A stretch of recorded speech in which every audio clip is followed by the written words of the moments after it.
नमस्कार दोस्तों, BVR classes में आप लोगों का हार्दिक स्वागत है। मैं विक्की चौधरी। देखिएगा भाई, जैसे क्या हमने हिंदी में अभी तक यानी कि छंद का टॉपिक कंप्लीट कर लिया है। जो लास्ट वीडियो थी हमारी मुक्तक छंद की थी। आज देखिए, जैसे कि आप लोगों की सभी की डिमांड थी, देखिए उसमें अलंकार टॉपिक था, वो मैंने आप लोगों को बता दिया था कि जब तक क्या संज्ञा का टॉपिक नहीं होगा कंप्लीट, यानी कि अब संज्ञा, सर्वनाम और विशेषण, क्योंकि उसमें उसकी आवश्यकता पड़ेगी। ठीक है, कहीं कहीं विशेषता की बात होती है, तभी उसे क्या टॉपिक को कराऊंगा। देखिए आज मैं हिंदी व्याकरण को बिल्कुल शुरू से कराने वाला हूं, यानी कि यह क्लास बिल्कुल शुरू से होगी कि जहां से क्या बिल्कुल नींव रखी जाती है। ठीक है भाई, बिल्कुल आप लोगों को मैं ये 100% श्योरिटी के साथ कह सकता हूं कि आप लोगों को वीडियो पसंद भी आएगी और एक एक चीज क्लियर भी होगी। लेकिन शर्त यह है कि आप लोगों को वीडियो के अंत तक बने रहना है, क्योंकि सभी लोग, जो लोग ऑफलाइन क्लासेस के माध्यम से जिन्होंने मुझसे पढ़ा है, वो सभी लोग इस बात के साक्षी हैं, यानी कि गवाह हैं कि भाई उन्हें बिल्कुल निश्चित रूप से मैं पढ़ाऊंगा तो सही, लेकिन पढ़ाने के साथ साथ आपको अगर जो वीडियो में याद ना करा दिया तो भाई फिर पढ़ाना बेकार है। ठीक है, लेकिन भाई वीडियो को अंत तक जरूर देखें। अब क्या है कि हिंदी व्याकरण को जैसे ही हम शुरू करते हैं, देखिए हिंदी व्याकरण जैसे कि आपका इंग्लिश में ग्रामर होती है, भाई एक एक पॉइंट को बिल्कुल पूरे ध्यान से समझना। तो भाई जैसे कि इंग्लिश ग्रामर होती है, वैसे हिंदी व्याकरण होती है। अब जैसे कि हम करते हैं तो ज्यादातर अधिकांश जितने भी अध्यापक हैं वो सभी क्या करते हैं, हिंदी वर्णमाला से शुरू कर देते हैं कि बोले साहब हिंदी वर्णमाला से ही हिंदी की शुरुआत हो जाती है। तो देखिए मैं बता दूं भाई, जैसे जैसे परीक्षाओं का पैटर्न चेंज हो रहा है, तो परीक्षाओं का पैटर्न चेंज होने के आधार पर ही क्या, जो हमारा एक टॉपिक होता है भाषा का टॉपिक बहुत कम पूछा जाता था, जो क्या पहले यूपी पुलिस में भी, यूपीएसआई में भी, लेखपाल में भी, चाहे आप जिसकी तैयारी कर रहे हैं, चाहे टैट हो, सुपर टैट हो या सी टैट हो, जिस चीज की तैयारी कर रहे हैं, आपके लिए बहुत महत्वपूर्ण टॉपिक है। यानी कि सभी के लिए कह सकता हूं कि कोई सा भी एग्जाम नहीं छूटेगा, सभी लेवल की तैयारी है इसमें। तो देखिए अब इसमें व्याकरण हिंदी वर्णमाला से शुरू करते हैं, तो वर्णमाला से पहले भाई एक चीज आती है। वर्ण क्या है? देखो वर्णमाला में वर्ण से पढ़ते हैं, लेकिन वर्ण से पहले भी कोई ना कोई चीज रही होगी, तभी तो वर्ण आए। अब भाई वो वर्ण से पहले क्या चीज रही, उसी चीज के बारे में जानना है। तो भाई उससे पहले रही ध्वनि। अब जो ध्वनि थी, तो वो ध्वनि रहने का मतलब किसमें, बोले साहब ध्वनि को किसमें पढ़े हुए, तो ध्वनि को पढ़ते हैं हम भाई किसके अंतर्गत, ध्वनि को पढ़ते हैं हम भाषा के अंतर्गत। अब बोले जी भाषा क्या है, बोले बहुत से लोग कहते हैं, बोले हाँ तेरी भाषा ठीक नहीं है, या तू ऐसा बोलता है या वैसा बोलता है। ठीक, तो भाई भाषा क्या है? देखो भाषा एक शब्द है, और ये शब्द है, भाषा क्या है? शब्द है। और जो भाषा शब्द है, तो भाषा शब्द की जो उत्पत्ति हुई वो भाष धातु से हुई है। अब भाष धातु क्या होती है? बोले ये धातु तो हम पहली बार सुनने, कुछ तो सोचेंगे पहली बार सुनने, बट धातु होती है मूल रूप। मूल कहते हैं जैसे का पेड़ की जड़ हो, और पेड़ की जड़ के बिना पेड़ का कोई अस्तित्व नहीं होता, उसी प्रकार अगर धातु ना हो तो भाई क्या शब्द का या किसी चीज का कोई अर्थ नहीं होता। तो धातु होता है कि मूल रूप, कि इससे छोटा रूप नहीं किया जा सकता। यदि मैं इसमें से बह को हटा दूं तो क्या बचेगा? आस बचेगा, तो भाई उसका कोई अर्थ नहीं, यानी कि अर्थ नहीं निकल पाएगा। तो भाई इसका मतलब ये भाष क्या है? फिर बोले भाष तो धातु हो गई, चलो मान लिया कि भाष धातु से भाषा शब्द बनता है, लेकिन भाष क्या है भाई? भाष है भाई विचार प्रकट करना। भाष का अर्थ होता है विचार प्रकट करना। अब बोले जी विचार प्रकट करना कैसे? भाई आप लोगों के मन में कुछ ना कुछ विचार चल रहे हैं, मेरे मन में भी कुछ ना कुछ विचार चल रहे हैं, उन विचारों को भाई मैं निकालूंगा तो सही। अब वो विचारों को निकालूंगा कि एक बार बताओ, जैसे कि विचार है आप लोगों के मन में, तो आप लोगों के मन में विचार है, तो भाई क्या मैं पढ़ सकता हूं? नहीं पढ़ सकता। या आपके घर में कोई और है, आप उसके मन के विचार पढ़ सकते हैं? नहीं पढ़ सकते। अनुमान मात्र लगा सकते हैं। कोई मुजोरी पे उतर आए तो कहे कि बोले साहब लगा सकते हैं, तो भाई अनुमान लगा सकते हो। मैं किसी, अगर तो आप मेरे मन के विचार पढ़ना चाहो तो नहीं पढ़ सकते, क्योंकि क्या? क्योंकि भाई वो साइलेंट है, उनमें ध्वनि नहीं है। अब ध्वनि नहीं है तो किसका मतलब क्या है कि विचार एक इकाई है। इकाई भी कैसी है कि अध्वन्यात्मक इकाई है। अध्वन्यात्मक इकाई, अध्वन्यात्मक इकाई है, यानी कि जिसमें क्या ध्वनि नहीं है, अब बोले साहब, अब कोई कहने लगे अगर मैं विचार को ध्वनि दे दूं तो भाई वही तो मुझे दिलवानी है। विचार है, आपके मन में जो विचार है, मेरे मन में जो विचार थे, आप लोगों को पढ़ा रहा हूं। अब पढ़ा रहा हूं तो मैं अपने विचारों को ध्वनि का रूप दे रहा हूं। तो जैसी रूप दे रहा हूं तो आपके सामने वर्ण के रूप में जा रहे हैं, या फिर शब्द के रूप में जा रहे हैं मेरे विचार, या फिर वाक्य के रूप में जा रहे हैं, या फिर कहानी के रूप में जा रहे हैं। यानी कि किसी ना किसी रूप में आपके पास ये विचार मेरे जा रहे हैं। यानी कि विचार, सबसे पहली चीज क्या, भाषा शब्द की उत्पत्ति किस धातु किस कैसे हुई, कि भाष धातु से हुई। भाष का अर्थ क्या हुआ, विचार प्रकट करना। विचार कैसी इकाई थी, ध्वन्यात्मक। जैसे ही विचार को ध्वनि का रूप दिया तो क्या निकल कर आए, वर्ण, शब्द, वाक्य या कहानी निकल कर आई। तो भाई इतनी बात समझ में आई। आने के बाद अब एक चीज देखो, मान लिया दो व्यक्ति थे, एक व्यक्ति ये है और एक व्यक्ति ये है। मान लिया ये व्यक्ति था, ये व्यक्ति है, दो व्यक्ति हैं, व्यक्ति ए और व्यक्ति बी। ठीक, अब इसके मन में विचारे के कुछ ना कुछ विचार थे, इसके मन में भी विचार थे। अब जब दोनों के मन में विचार थे, आप लोग अपने आप को माने, ठीक है, इन्हें बी तो आप हो, ए मैं हूं, ठीक है। कभी सोचो बोले अपने आप को पहले नंबर पर रख लिया, चलो ए तुम हो और बी मैं हूं, मैं तो तुमसे पीछे चलूंगा, ठीक है। आप ए हो, मैं कौन हूं, बी हूं। अब तुम्हारे मन में कुछ ना कुछ विचार थे, मेरे मन में कुछ ना कुछ विचार थे। अब इन विचार थे तो भाई अब एक चीज, इससे पहले एक चीज समझो। मान लिया ये आपका, आप कहां हो, अपने घर, मैं कहां हूं, मैं हूं कोचिंग में, मैं हूं कहां, कोचिंग में। अब घर से आप लोगों को कोचिंग तक आने में और कोचिंग से घर तक जाने में कोई ना कोई साधन चाहिए। साधन यानी कि माध्यम होना चाहिए। और वो साधन या माध्यम क्या होगा मेरे भाई, आप साइकिल चाहिए, स्कूटर चाहिए, स्कूटी चाहिए, मोटरसाइकिल चाहिए, टेम्पू चाहिए, रिक्शा चाहिए, कुछ ना कुछ साधन चाहिए। अब यहां से यहां तक पहुंचने के लिए कोई ना कोई माध्यम या साधन चाहिए।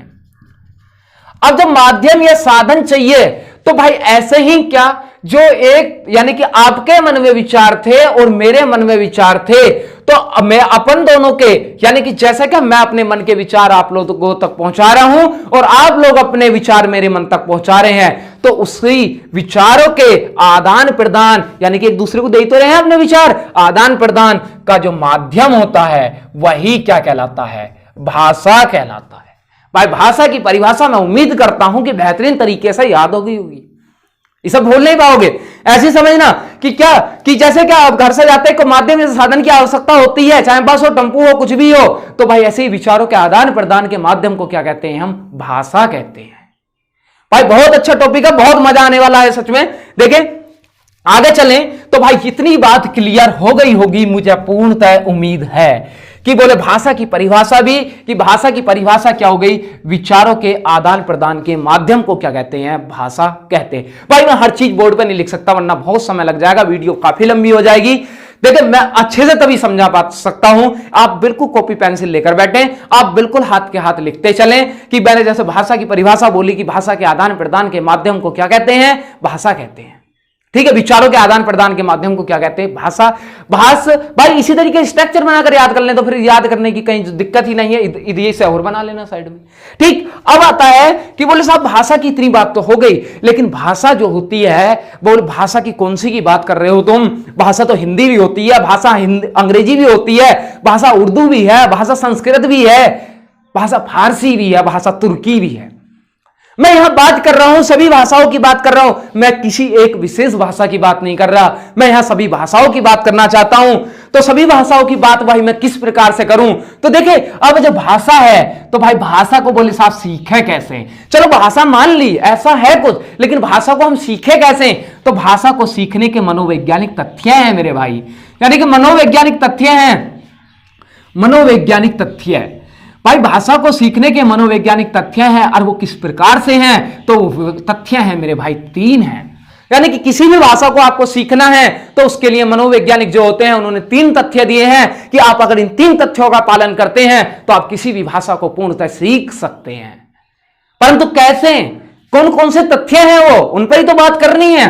देखिए मनोवैज्ञानिक को तो आप जानते होंगे जो साइकोलॉजिस्ट होते हैं, साइकोलॉजिस्ट टेस्ट यानी कि क्या, अगर कोई मनोवैज्ञानिक आपसे वार्तालाप कर रहा है तो वार्तालाप करते समय क्या होता है कि वो आपके मन के जितने भी विचार होते हैं उन्हें पढ़ लेता है कि आप लोग भविष्य में क्या करना चाहते हैं, या जहां आप कहीं इंटरव्यू देते हैं तो इंटरव्यू देते समय क्या, जो मनोवैज्ञानिक टेस्ट होता है तो भाई उसमें यह पता लगाया जाता है कि आपके मन की सोच क्या है, आप कैसा सोचते हैं और आप आगे को रिश्वत लोगे या ना लोगे, यह भी पता कर लेते हो। ऐसा ना है रिश्वत का पता कर लेंगे कि यो आदमी अगर जैसा अच्छे खासे 10-20 लाख रुपए दिए जाए तो यो थोड़ा बहुत पिघलेगा ना पिघलेगा, ऐसे वो होता मनोवैज्ञानिक टेस्ट। तो भाई ये बात सही होगी इनकी। तो भाई पहला दिया उन्होंने कि व्यक्ति के अंदर जिज्ञासा होनी चाहिए। अब एक होता है जिज्ञासा, एक होता है जिज्ञासु। जिज्ञासु होता है जो कोई सामने चीज थी उसे जानना चाहता हो, लेकिन जिज्ञासा होता है जानने की इच्छा रखने वाला। अब जानने की इच्छा कैसे कि बोले भाई जैसे कि आप लोग इस वीडियो को देख रहे हैं तो आपके मन में क्या थी, जिज्ञासा थी कि हमें हिंदी सीखनी है।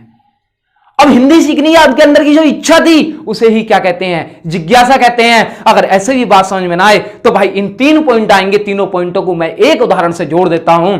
जैसे क्या, एक बच्चा था, छोटा सा बच्चा था, छोटा सा क्या जन्म हुआ था बच्चे का, जन्मजात बच्चा, बिल्कुल जैसे कि आज ही उसका जन्म हुआ हो, आज ही जन्म हुआ। तो होने के बाद में जैसे ही वो सांसारिक जीवन में आया, अब आने के बाद में उसने देखा कि जो उस लड़के के, लड़का है लड़की है, जो उसके पिता थे यानी कि जो उसके पापा थे या उसके डैडी थे, उन्हें देखा तो देखने के बाद में बहुत सारे लोग बाग कह रहे थे कि बोले ये तेरे पिताजी हैं।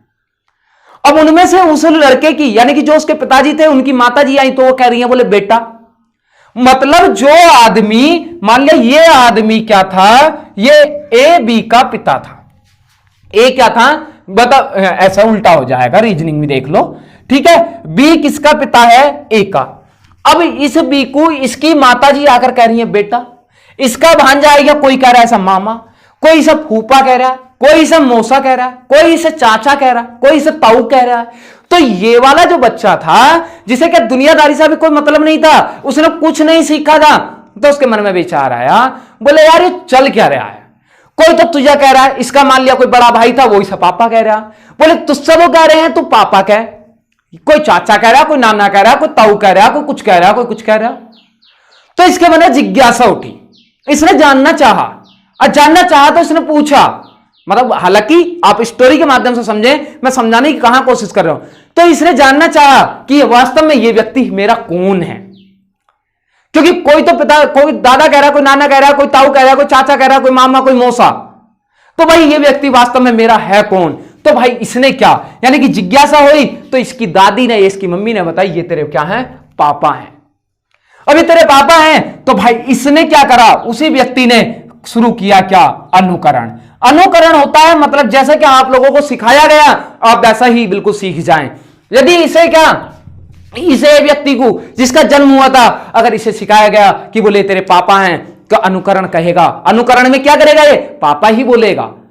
अगर इसे डैडी सिखाया गया होता तो डैडी बोलता, इसे पिताजी सिखाया गया होता तो पिताजी बोलता, इसे बापू सिखाया गया होता तो बापू बोलता, या इसका नाम मान लिया रमेश था तो भाई इसे रमेश का सीखता हो।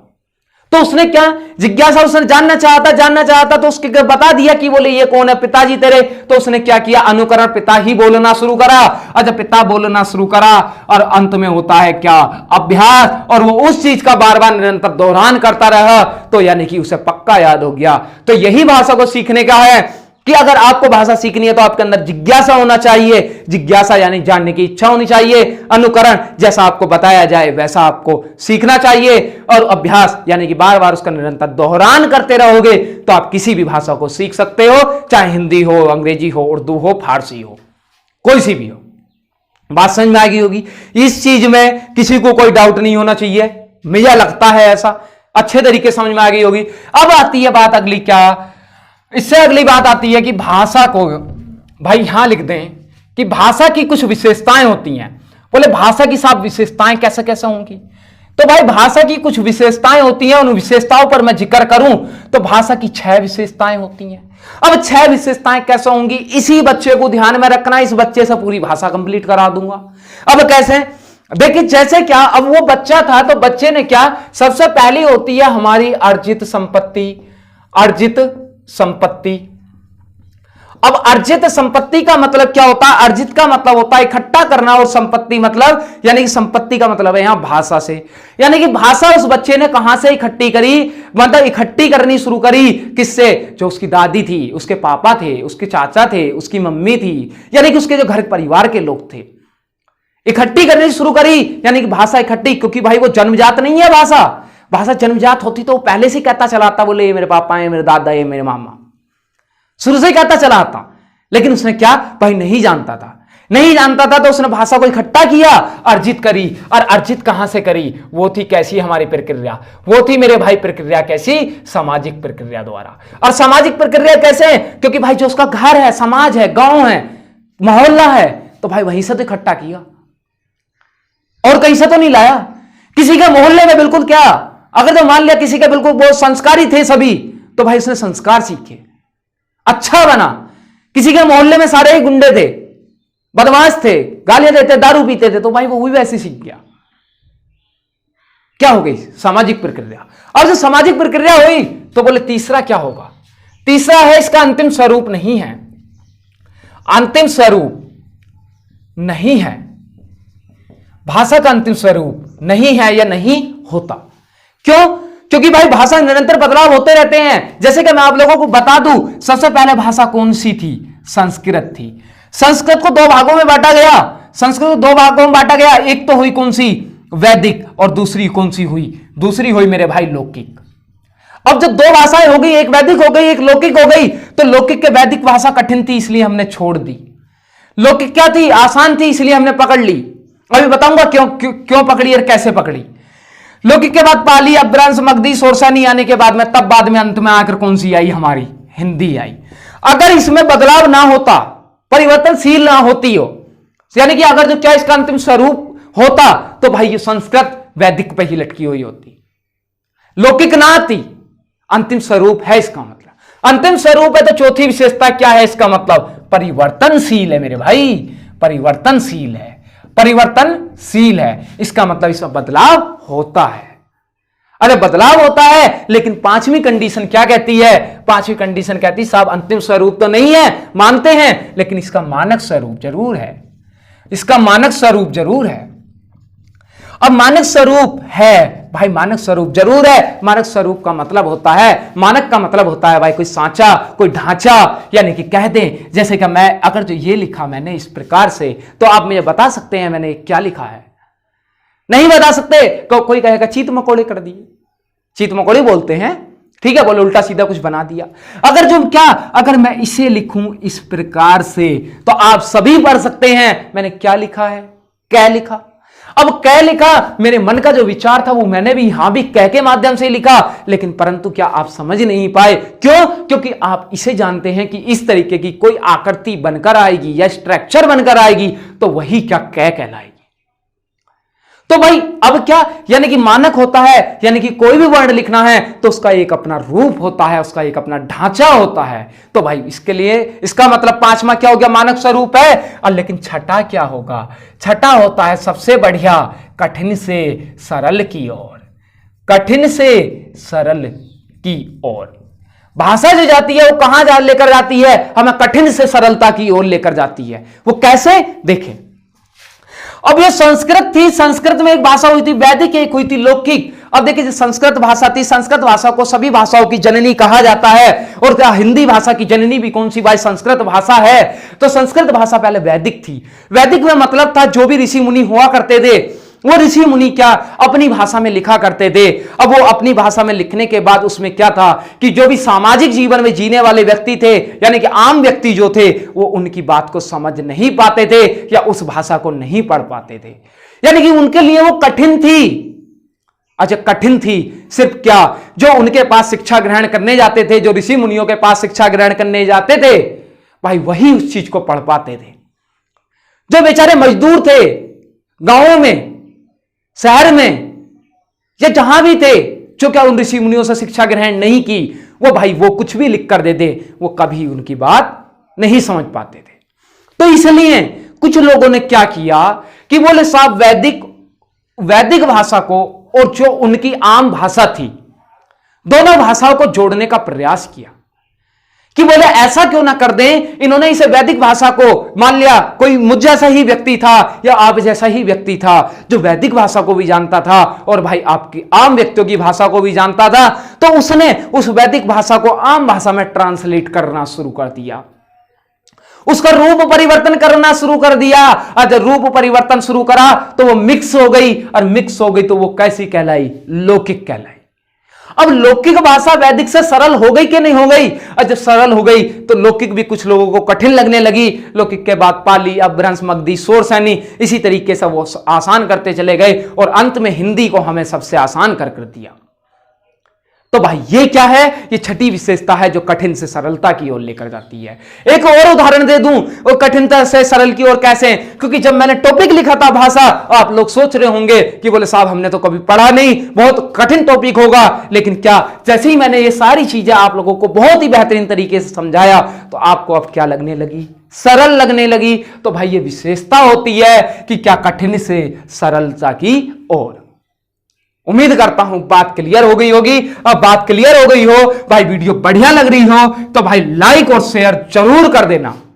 सच में बहुत मन से वीडियो बना रहा हूं और भाई बहुत ही बेहतरीन तरीके से देने की कोशिश कर रहा हूं। तो आप लोगों का इतना कर्तव्य जरूर बनता है कि आप लोग कमेंट बॉक्स में भी जरूर बताना और भाई लाइक जरूर करना और शेयर जरूर करना। ठीक है, देखें अगला। भाई ये क्या हो गया? ये इतना काम होने के बाद भाषा के मनोवैज्ञानिक तथ्य आ गए, फिर भाषा की विशेषता आ गई। अब भाई भाषा की विशेषता के बाद आता है भाषा का विकास क्रम। अब भाषा का विकास क्रम, बोले साहब भाषा का विकास होया कैसे कैसे? विकास क्रम। तो भाई विकास क्रम पढ़ना है तो भाई वो किस किस प्रकार से, कि भाषा का विकास कैसे कैसे हुआ। अब वो बच्चा था, याद करो कौन सा, जिसका जन्म हुआ था, अभी कराया था ना पीछे, उस बच्चे का। उस बच्चे ने जैसे ही उसने जन्म हुआ होने के बाद वह उसने क्या चहल पहल सुनी। पहले क्या काम करा उसने? सुनने का ही तो काम करा। अच्छा, सुनने का काम करा तो सबसे पहले व्यक्ति ने क्या शुरू किया? सुनना शुरू किया। और जैसा उसने सुना था, यहां जानने की इच्छा करी थी, जैसा उसने सुना वैसा ही अनुकरण, यानी कि वैसा ही वो बोला। मेरे भाई वैसा ही क्या करा उसने? बोलना शुरू करा। और जैसे ही वो बोला तो बोलने के बाद में तो भाई वैसा ही उसने क्या करा? पढ़ना शुरू करा। जैसा पढ़ाते हैं ना कायदा लेके, बोले बेटे कै कबूतर, ख खरगोश, गै गमला, घै घर, वही वाली कंडीशन। भाई पढ़ना शुरू करा और जैसा उसने पढ़ा वैसा उसने लिखना शुरू करा। इतनी बात हो गई कहां? भाषा के विकास। ये क्या, अब कुछ लोगों के मन में डाउट आ जाएगा, बोले साहब एक चीज और, हम तो इस क्रम को ऐसा लिख सकते हैं कि बोलना और पहले हमने लिखना शुरू किया था और लिखने के बाद में फिर हमने क्या शुरू किया था?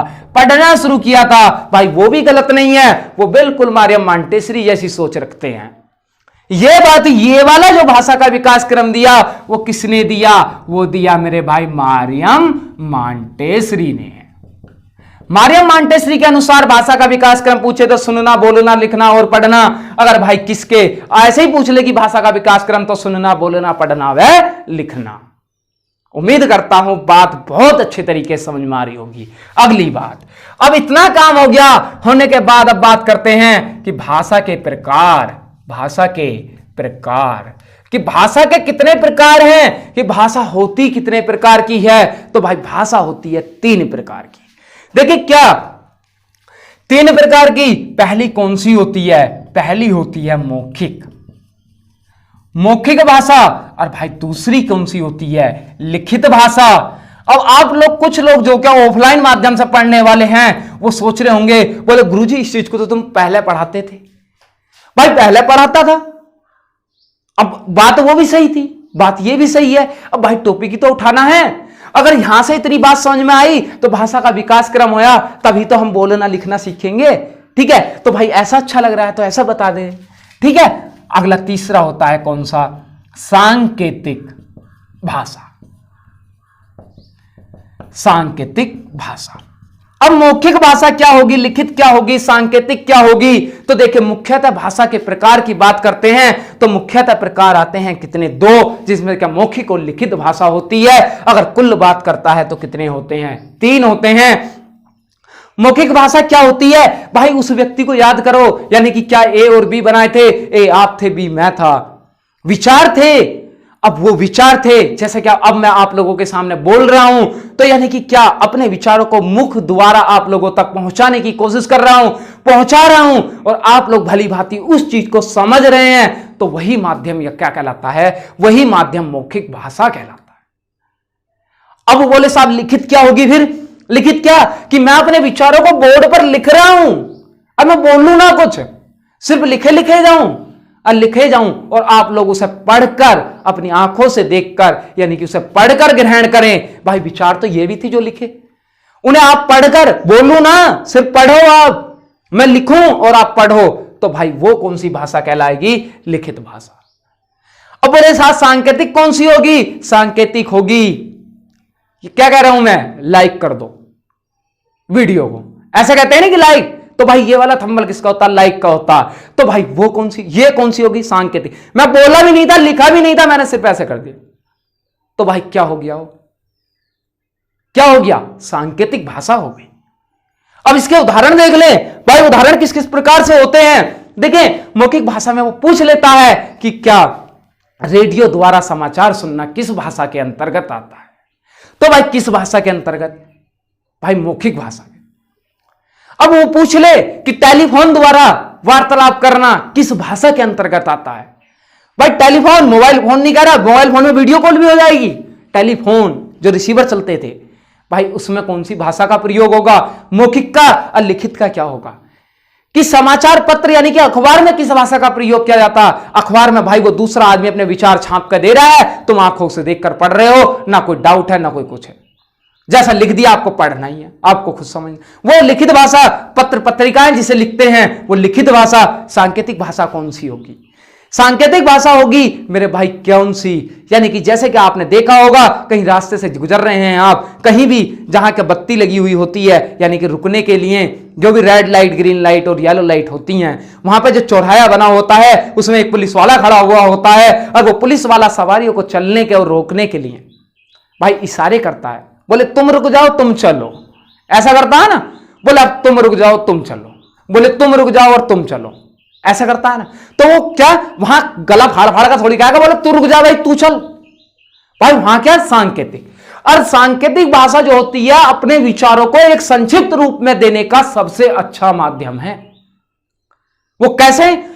मान लिया क्रिकेट का मैच चल रहा था, क्रिकेट के मैच में मान लिया कोई खिलाड़ी था, अब वो खिलाड़ी आउट हो गया, तो अब एम्पायर मैदान में से निकलकर जितने भी पवेलियन में दर्शक बैठे थे, 20,000, 30,000, 40,000, सबसे कहता फिरेगा वो आउट हो गया, भाई आउट हो गया, ऐसे थोड़ी कहेगा, वो उंगली खड़ी कर दे, बोले भाई गया, समझ जा, बोले क्या हो गया?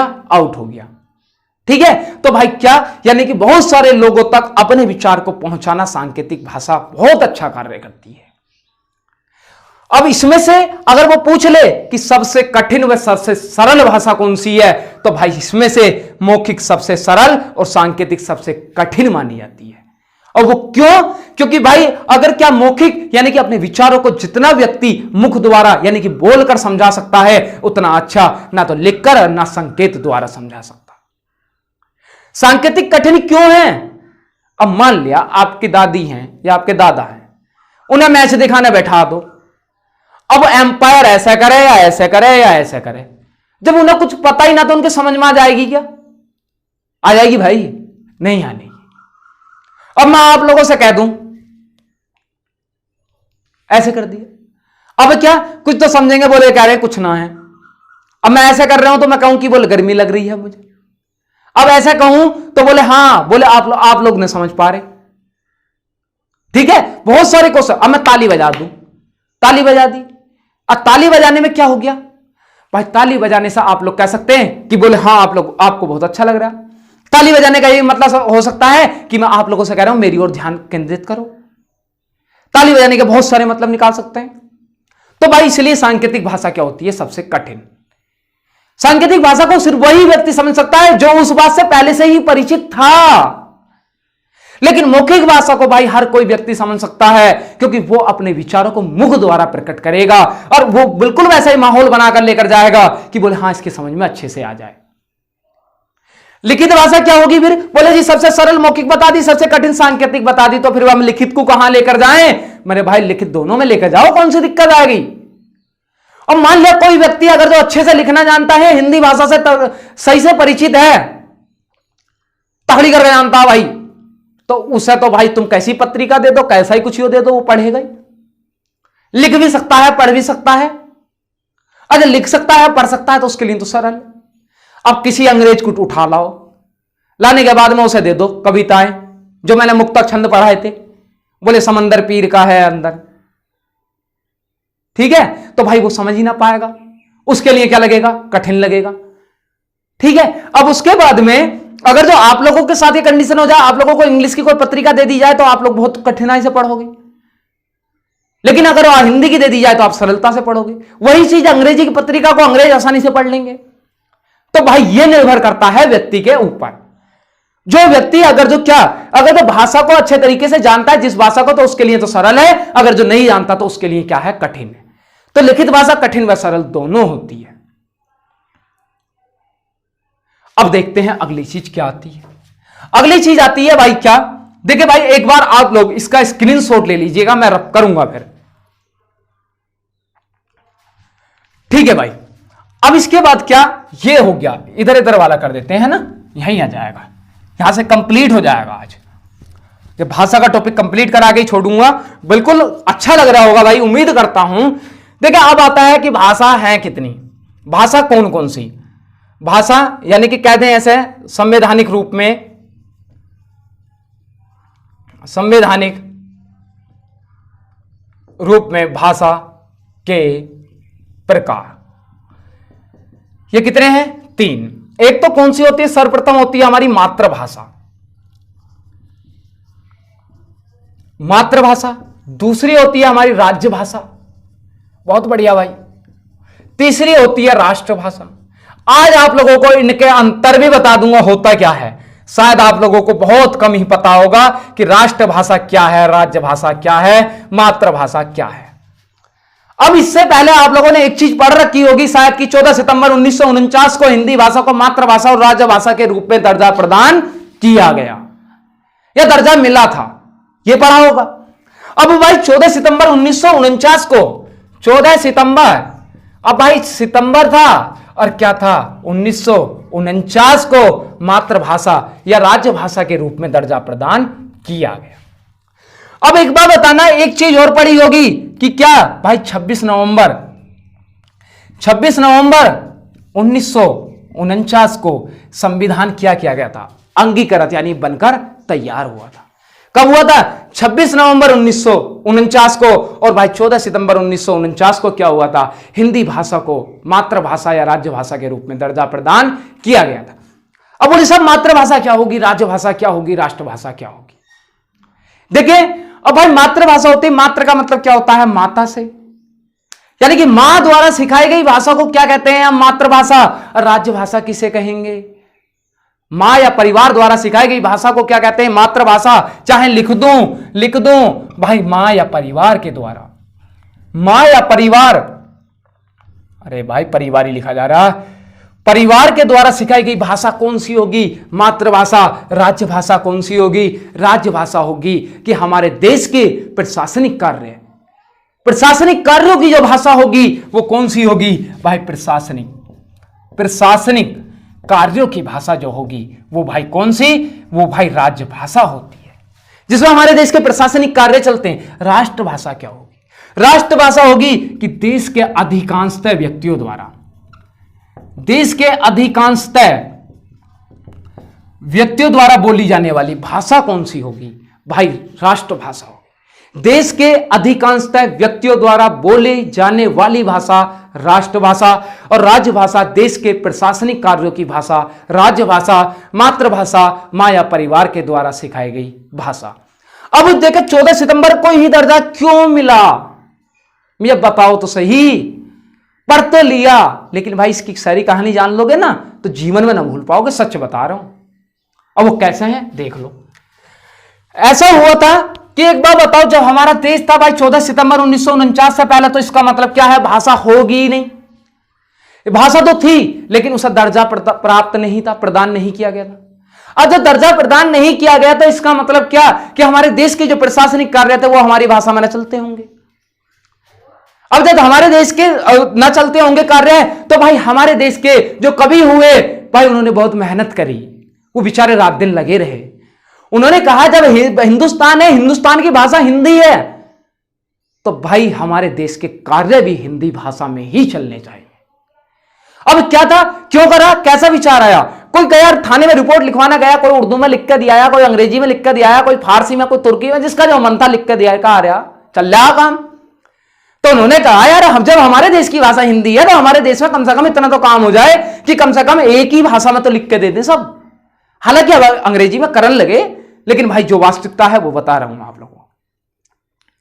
तो भाई ये विचार आया, तो उन्होंने क्या करा कि सन 1942 ईस्वी में उन्होंने एक प्रस्ताव दिया, और एक प्रस्ताव लेकर भाई सरकार के पास पहुंचे और बोले क्या हमारी हिंदी भाषा को राज्य भाषा, मातृभाषा और राष्ट्रभाषा के रूप में दर्जा दो। लेकिन क्या हुआ, उधर से क्या जवाब मिला?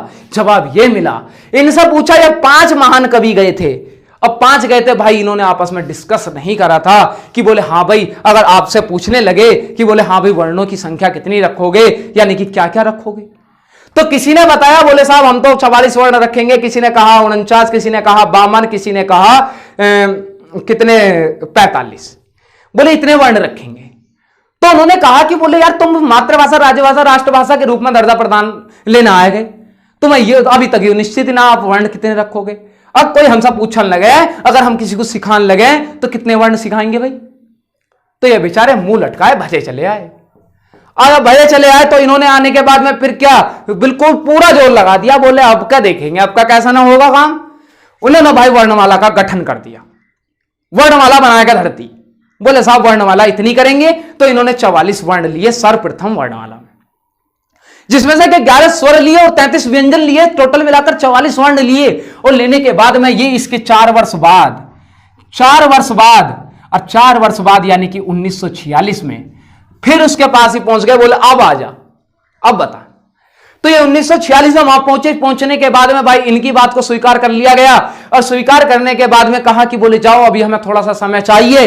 तो समय चाहिए तो भाई इन्हें क्या, यानी कि इसके 3 वर्ष बाद, यानी कि 3 वर्ष बाद 14 सितंबर 1949 को मातृभाषा और राज्यभाषा 2 भाषाओं के रूप में हिंदी भाषा को दर्जा प्रदान कर दिया गया। लेकिन राष्ट्रभाषा के रूप में दर्जा प्रदान नहीं किया गया। उसका रीजन यह था मेरे भाई, क्योंकि जैसे ही वो राष्ट्रभाषा के दर्जे की बात करे तो इन्होंने जाकर क्वेश्चन पूछे कि बोले साहब राष्ट्रभाषा के रूप में दर्जा क्यों नहीं दिया? तो क्योंकि बोले हमारे देश के अधिकांशतः व्यक्ति तो हिंदी भाषा ही बोलते हैं ना, क्योंकि देश के अधिकांशतः व्यक्तियों द्वारा बोली जाने वाली भाषा को राष्ट्रभाषा कहते हैं, और हमारे देश के अधिकांशतः व्यक्ति हिंदी ही बोलते हैं, तो क्यों नहीं दिया? तो उन्होंने कहा क्योंकि भाई उस टाइम पे देश की स्थिति ऐसी हो चुकी थी, क्योंकि देश तभी आजाद हुआ था, उससे पहले अंग्रेजों का गुलाम था, उससे पहले भाई किसका, मुस्लिमों का गुलाम था, यानी मुस्लिम राज्य रहा, तो भाई अलग अलग तरीके से गुलामी में चल रहा था। तो उन्होंने कहा कि बोले इस देश में यानी कि भारत में अभी अंग्रेज भी हैं, हिंदू भी हैं, मुस्लिम भी हैं, सिख भी हैं, ईसाई भी हैं, सभी धर्म के लोग हैं। और हिंदू भाषा की जो हिंदी शब्द की जो उत्पत्ति हुई थी वो भी अगली क्लास में पढ़ाऊंगा भाई, ठीक है। तो वो सिंधु नदी से हुई थी, सिंधु से यानी कि हिंदू बना था, और हिंदू से भाई हिंदी बनी थी। पूरी कहानी बताऊंगा कैसे कैसे बनी थी। तो भाई हिंदुओं की भाषा बताई गई। तो उन्होंने कहा कि हम इस भाषा को यानी कि जातिवाद नहीं फैलाना चाहते, और जातिवाद का मतलब यह था कि बोले अगर हम हिंदी को राष्ट्रभाषा का दर्जा दे दें तो बोले क्या इसमें फिर से दोबारा देश में हिंसा ना हो जाए। यही कारण था मेरे भाई राष्ट्रभाषा के रूप में दर्जा प्रदान ना करने का। उम्मीद करता हूं ये बात समझ में आ गई होगी। और जब ये आ गई, अब कुछ लोग पता क्या कहते हैं, बोले ये 14 सितंबर 19 बोले ये संविधान बना था, जद दे दिया दर्जा। अब खुदा के बंदो तो सोच लो, 26 नवंबर 1949 को संविधान अंगीकृत करा गया, उससे 1.5 महीना पहले ये काम हो गया। जो संविधान से इसका कोई लेना देना ही नहीं था, क्योंकि भाई होता तो इसके बाद होता ये काम, इसके बाद ही तो होना चाहिए था। अच्छा बाद होना चाहिए था, ये तो पहले ही हो गया, तो भाई संविधान से कोई लेना देना नहीं। अगर पढ़ रखा है तो भाई आप लोग दोबारा चेक कर लेना। तो ऐसे मैं इतना बता रहा हूं, जितना यहां लिख दिया पत्थर की लकीर है, मिटा नहीं सकते, बिल्कुल निश्चित रूप से ग्रहण कर सकते हैं पूरा 100%। आप बहुत मेहनत करी हुई है मेरी भी, ठीक है, इसमें कोई भी पॉइंट आपका गलत नहीं होगा, आप बिल्कुल भी संशय में ना रहें। ठीक है। अब इसके बाद में 14 सितंबर 1949 को क्या हिंदी भाषा के रूप में दर्जा प्रदान किया गया, और लेकिन 46 में क्या किया गया था, वर्णमाला का गठन हुआ। तो भाई मेरे नेक्स्ट क्लास जो होगी, नेक्स्ट क्लास में आप वर्णमाला पढ़ेंगे, और वर्णमाला ऐसी करा दूंगा कि उंगलियों पर बिल्कुल बिल्कुल निश्चित रूप से पक्का कह सकता हूं 100%। लेकिन आप लोग, देखता हूं कि इस वीडियो को कितना पसंद करते हैं। अगर आप लोगों इस वीडियो को जितना पसंद करेंगे भाई, मैं उतने ही बेहतर तरीके से उस टॉपिक को पढ़ाने का प्रयास करूंगा। तो भाई प्लीज कृपया करके भाई वीडियो को अधिक से अधिक शेयर, लाइक और कमेंट करके मुझे जरूर बताना कि वीडियो कैसी लगी। ठीक है, मिलते हैं भाई नेक्स्ट क्लास में। धन्यवाद।